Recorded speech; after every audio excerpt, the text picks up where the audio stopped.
네, 모두 9명의 대선 후보가 등록을 한 민주당에서는 오는 11일 예비경선 1차 관문을 치르게 됩니다. 후보들과 인터뷰를 하고 있는데요. 오늘은 후보 등록 첫날부터 단일화 발표를 하셨습니다. 더불어민주당 이광재 의원 연결해 대선 경선 각오 또 앞으로의 계획까지 좀 말씀 나눠보도록 하겠습니다. 안녕하십니까? 네, 안녕하세요. 예, 예비 후보 등록을 하셨는데 바로 단일화 선언을 발표하셨어요. 네. 어떻게 이렇게 빠른 단일화 결단을 내리신 건지 궁금합니다. 네, 저는 민주당이 위기에 빠져 있다고 보고요. 예. 제가 좀 불리하더라도 결단이 필요하다. 왜냐하면은 민주당의 경선에 전혀 관심이 없거든요, 지금. 예. 역동성이 필요하고 또 하나는 실용적 진보, 유능한 진보의 목소리가 커져야 되겠다. 네. 지금 많은 국민들이 일자리와 부동산 문제 때문에 너무 힘들어 하시잖아요. 예. 민생의 목소리를 좀 강화할 필요가 있겠다고 생각을 했습니다. 그래서 단일화라는 카드를 꺼내 드셨는데 그러면 7월 5일 날 단일화 발표가 있다면서요? 네. 저 주말이 운명의 시간이 오고 있는 건데요. 네. 솔직히 저희 주변에서는 만류가 있었지만은 제가 볼 때는 정세균 후보와의 단일화를 해서 예. 뭔가 민생의 목소리를 좀 키우고 역동성을 키워야 민주당이 대통령 선거에 저는 이길 가능성이 높아진다. 제의 유불리를 떠나서 무엇이 옳은가를 가지고 결단하자 이렇게 설득을 했죠. 예. 물론 참모 중에는 서운하게 생각합니다. 그렇군요. 아니 힘주어 말씀을 하십니다만 죄송합니다만 정세균 전 총리면 빅3 이렇게 우리가 부르곤 했잖아요. 네. 아무래도 그쪽 여러 가지가 좀 유리하지 않을까 싶은데 그렇지 않습니까? 상식적으로 모르겠지만 근데 지금 국민의힘이나 국민들 이준석 대표가 되는 것을 보거나 국민의힘은 지금 기성정치가 근본적인 변화를 꾀하는 걸 원하고 있는 거 아닌가요?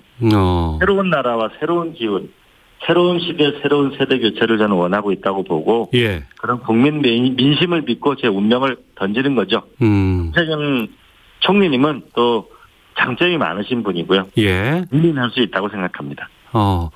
제가 되면 네. 민주당을 국민들은 다시 보겠죠. 민주당이 변하는구나. 세대 교체가 시작되는구나. 네.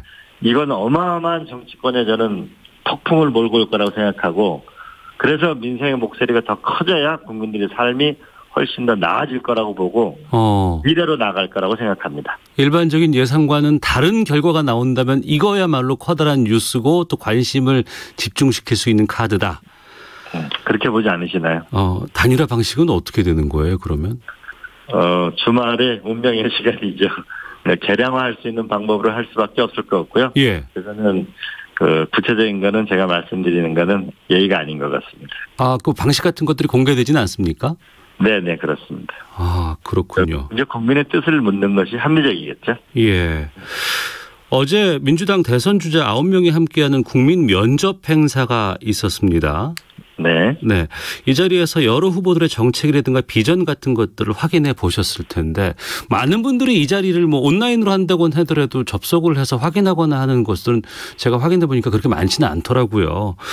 그러면 좀 이 자리를 빌려서 좀 민주당 후보들의 정책들 가운데 이건 참 괜찮다 아니면 이건 정말 알리고 싶다라는 것들이 있으면 어떤 것들을 소개해 주시겠습니까? 주로 제 정책이라서. 그래 주세요. 괜찮습니다. 예. 결국은 국가는 잘 사는데 국민이 지금 힘들고 어려운 거잖아요. 네. 그러면은 저는 국민의 삶의 질 지표가 정치인의 성적표가 되는 나라 정치혁명을 만들자. 네. 일, 소득, 주거, 교육, 의료, 문화, 아이 돌봄과 어르신 돌봄까지 이 7가지 지표를 만들어서 네. 대통령부터 시장, 군수, 구청장까지 1년에 한 번씩 성적표를 발표해서 정치인이 성장하고 도태하는 나라를 만들어야 국민이 편하게 살 수 있다. 네. 왜냐하면 손흥민 선수는 우리가 축구를 잘해야 연봉이 올라가잖아요. 예. 송가인, 임영웅 이런 분들은 노래를 잘해야 되고 또 박인비 이런 선수는 골프를 잘해야 되는데 네. 치는 도대체 뭘로 평가를 받는가. 유명해지면 갑자기 대통령 후보가 되고 이렇게 되면 결국 나라는 불행해진다. 예. 첫 번째고요. 두 번째로는 결국 국민들의 많은 부채를 지고 있는 거는 주택 문제와 아이들 공부시키는 건데 예. 이제 이 600조의 돈을 기재부가 주무르는 게 아니고 기재부의 나라가 아니고 청와대가 기획을 해서 부동산 문제하고 교육 문제는 국가가 이제 완전히 책임지는 시대를 이제 만들어야 된다. 네. 그러려면 어떻게 할 거냐. 그 젊은이들은 청년들은 공부도 해야 되고 일자리도 취직도 있어야 되고 집도 좀 싸면 좋잖아요. 네.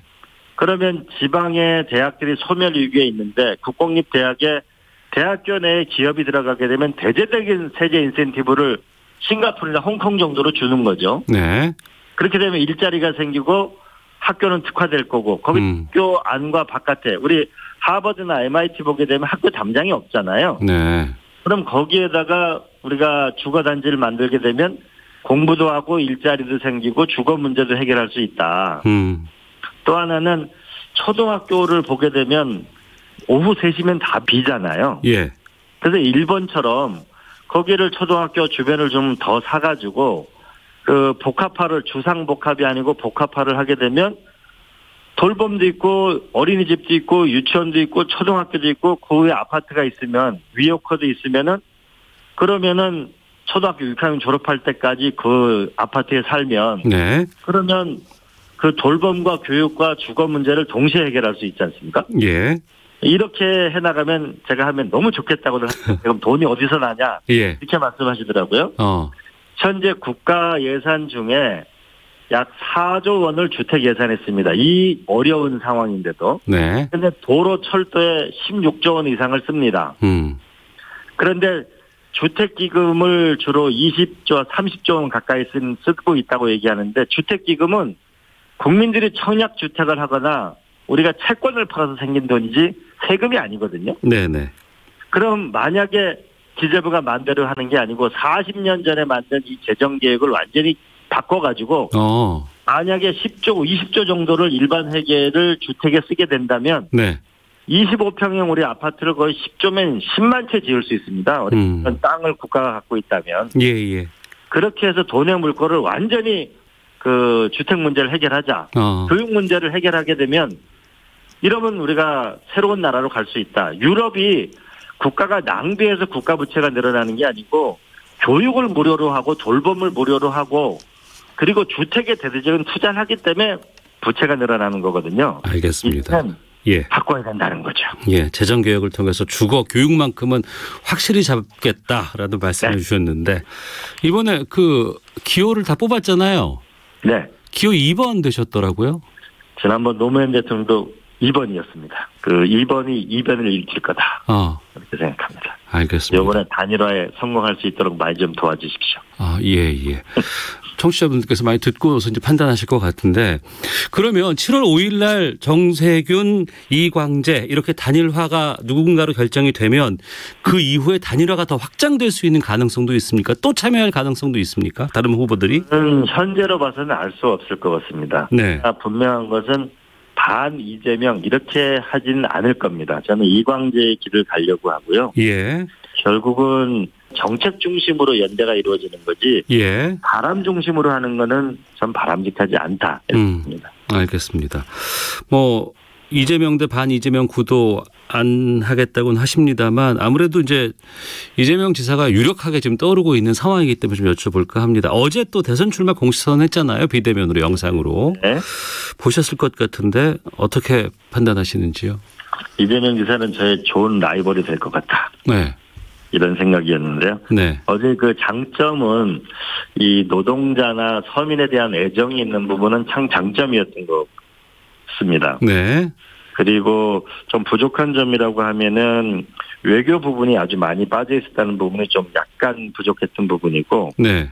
미중 간의 이 기술 패권 전쟁에서 어떻게 생존하고 일자리를 만드는 기술 선도 국가를 만들 건가에 대한 부분은 좀 부족했던 것이 아닌가 싶습니다. 그 말씀은 외교 쪽은 이광재가 강점이 있다는 뜻으로 들리네요. 아니, 그 이재명 지사하고 이광재는 좋은 라이벌이라고 생각하는 게 일단 50대고 나이가 거의 같고요. 예.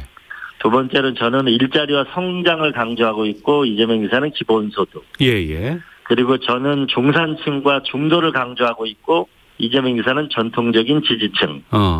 저는 청와대와 국회의원 생활을 했고 성남시장과 경기도지사를 했기 때문에 지방자치단체의 경험. 예. 저는 강원도지사를 했기 때문에 주로 지역의 어려운 점을 좀 잘 안다면 이재명 지사는 수도권의 단체장을 했기 때문에 수도권을 이해하는 능력이 있다고 볼 수 있습니다. 예. 그리고 제가 조금 더 자랑하면 안 되지만 20년 동안 예. 그 주변 국가들의 그 제 또래의 최고 지도자가 될 만한 사람들을 아주 공을 들였습니다. 왜냐하면 예. 미국, 중국, 일본, 러시아의 견제를 뚫고 한반도의 시대를 만들려면 주장만으로 되는 게 아니고 이 외교라는 게 깊은 인간적 이해가 중요하더라고요. 네. 그러니까 2차 세계대전 때 루즈벨트 대통령이 그 처칠 수상한테 받은 편지가 800통이거든요. 네. 네, 그런 면에서는 좀 더 강점이 있고 이 분열된 나라를 하나로 통합을 시켜야 되겠다는 그 열망은 제가 좀 더 강하지 않을까 싶습니다. 예. 감사합니다. 뭐 그렇게까지 말씀하실 건 아니고요. 자, 그러면 지금 현재 지금 여러 가지 뭐 정부 정책이라든가 상황도 좀 여쭤보도록 하겠습니다. 문재인 정부의 가장 실패한 정책은 어떤 것을 꼽으시겠습니까? 저는 부동산 문제라고 봅니다. 네. 이 문제 해법은 지방의 균형 발전이 되지 않고는 수도권에 집중되면 길을 막을 수가 없습니다. 또한 대규모 공급이 저는 길이라고 봅니다. 왜 그러냐면 네. 노르웨이가 주택 보급률이 180%입니다. 네. 그중에 자가주택률이 80이고요. 스웨덴이 120%고 자가 보유율이 70%입니다. 네. 근데 우리는 주택 보급률이 104%에 불과합니다. 그리고 이 104% 안에는 최소 주거도 많이 섞여 있습니다. 시대에 맞지 않는 집이 많은 거죠. 네네. 1인 가구도 많이 늘어났고 소득도 많이 늘어나지 않았습니까? 예, 그렇기 때문에 저는 대규모의 재정 투입이 필요하다고 보는 거고 이런 정도의 국가 재원은 충분하다. 그리고 아까 대학, 도시, 초등학교를 말씀드렸다면 네. 신설된 역세권은 이건 국가가 공공개발을 해야 된다. 더 나아가서 절대 농지 같은 것은 국가가 비축제도를 만들어가지고 경제활동을 하다가 나중에 주택을 공급하는 방식으로 해서 저렴한 주택을 빠른 속도로 하는 것이 저는 국민 생활에 필요하다고 봅니다. 알겠습니다. 근데 그러면 문재인 정부가 출범하고 나서 많은 지지를 받고 기대가 있었는데 왜 부동산 못 잡았다고 판단하세요? 저는 이 부분에 저도 기재위 한 사람으로 저도 반성을 하는데요. 네. 이 주거 문제를 104%니까 충분한 거다. 근데 주택 보급률이 60% 안 되니까 이게 투기 문제로 봤던 것 자체가 잘못된 판단입니다. 주택 자체가 많이 없었는데도 불구하고 판단을 잘못했다. 왜냐하면 노르웨이가 180%를 공급한 거거든요. 실제 훨씬 공급이 많아야 한다는 측면 하나하고 네. 두 번째는 주거 문제를 너무 복지 문제로 본 것이죠. 실제로 현재 임대 아파트에 들어가 가지고는 많은 분들이 임대 아파트에 사시고 계시지만 사실은 더 질 좋은 3만 불 시대에 맞는 주택을 원하는 거죠. 네. 그래서 주거 복지라는 측면으로 접근했던 부분이 또한 잘못된 부분이었다. 그리고 또 하나는 반지하나 옥탑방이나 이제 고시원이나 이런 부분에 대해서는 우리가 근본적으로 혁명적으로 변화하겠다는 발상의 전환을 했어야 되고 그에 따라서 재정계획, 돈의 흐름 자체를 완전히 바꿨어야 되는 부분이 좀 부족했다. 저는 대통령이 되면 일단 기재부의 나라를 끝내고 이 예산을 기획하는 걸 청와대에 들어와서 주택 문제와 부동산 문제는 국가가 해결한다. 네. 일자리 문제는 기업한테 확실한 인센티브를 주고 일자리와 세금으로 얻어내겠다. 기조입니다. 네. 이번에 김기표 전 반부패 비서관 임명이라든가 여러 가지 뭐 인사 논란들이 좀 꽤 지금 나오곤 있는데 이 부분은 왜 그렇다고 보세요? 첫 번째 문제는 대한민국의 인재 전체를 쓰는 시스템이 부족하게 돼 있어서 그럽니다. 사람을 아름아름 쓰기 때문에 이런 문제가 하나가 생기는 거고요. 예. 두 번째로는 청와대가 이제 인사 검증 일을 그만둬야 합니다.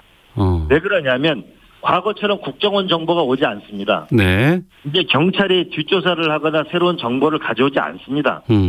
그러면 조사할 방법이 없습니다. 네. 그래서 저는 총리실에 또는 제3의 인사혁신처의 제3의 기구를 둬서 국가 권력기관에 참석해서 충분한 검증을 거기 해서 저는 청와대에 보고하고 국회에 보고해서 이제 적어도 국회 청문회 올 때 정도는 좀 그런 문제가 없이 우리가 와야 된다고 봅니다. 사실 청와대에 있으면은 정보를 다 아는 것 같지만 그거 권위주의 정권 시절입니다. 네. 이제는 시스템을 바꿔야 합니다. 알겠습니다. 그리고 우리가 이런 말도 있거든요. 청문회 제도도 바꿔야 되는 게 우리 친구들 중에 말이 많은 친구를 만나면요. 예. 너 장관 후보 추천해준다 너. 그래서 망신당하라는 거죠. 예. 그러니까 유능한 사람이 안 오려고 그럽니다. 그렇죠. 그런 게 있을 수 있겠네요. 예. 미국처럼 아예 별도 기관에서 제대로 검증을 해야 된다. 이제 대통령은 대한민국의 전체 인재를 쓴다라는 그 마음만 비워버리고 청와대 인사 검증만 바깥에 냅두면 대통령 인사 춘천을 얼마든지 할 수 있잖아요. 네네. 예, 자기 사람을 쓰겠다는 이 생각을 버려야 된다. 그런데 근데 우리는 새로운 과제를 안게 됐습니다. 윤석열 총장처럼 하면, 네. 최재형 원장처럼 하면은, 예.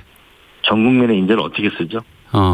그 부분 대해서 좀 여쭤볼게요. 그러면 윤석열 전 총장의 행보라든가 최재형 전 감사원장 어떻게 보시는 거예요, 지금? 저는 첫 번째로는 이 다른 직위가 아니고 대통령이 국가를 지키라는 일종의 사정의 칼날을 준 거잖아요. 네. 근데 그 사정의 칼을 가지고 현 정부의 그 심장을 찌르고 있는 거잖아요. 이런 거 이걸 인간적 신의로는 어떻게 봐야 되는 것인지. 네. 헌법기관인데. 그래서 임기도 다 헌법으로 보장되어 있는데 이거를 그만두고 와서 대통령 선거에 나온다는 게 어떤 의미가 있을까라는 생각이 하나가 들고요. 예.